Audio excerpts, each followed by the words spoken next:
کبھی دل کی یہ تمنا ہوتی ہے کہ ہماری ہر دعا قبول ہو، جو دعا مانگے وہ قبول ہو جائے،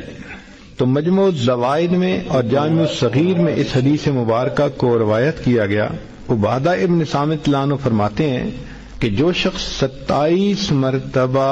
یہ دعا پڑھے، اللہم اغفر لی وللمؤمنین والمؤمنات والمسلمین والمسلمات، تو ایک روایت میں ہے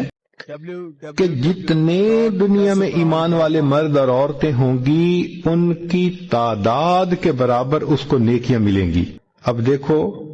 ٹریلینز میں ہوں گے لوگ، ہر ایمان والے مرد اور عورت کے برابر نیکی، سبحان اللہ کتنا بڑا اجر، اور اس کو 27 مرتبہ پڑھنا ہے۔ اور دوسری روایت ہے کہ جو شخص اس کو 27 مرتبہ روزانہ پڑھے گا اللہ تعالیٰ اس کو مستجاب الدعوات لوگوں میں شامل فرمائیں گے، یعنی اللہ تعالیٰ اس کو وہ درجہ دیں گے کہ اس کی دعائیں ضرور قبول ہوں گی اللہ کے ہاں۔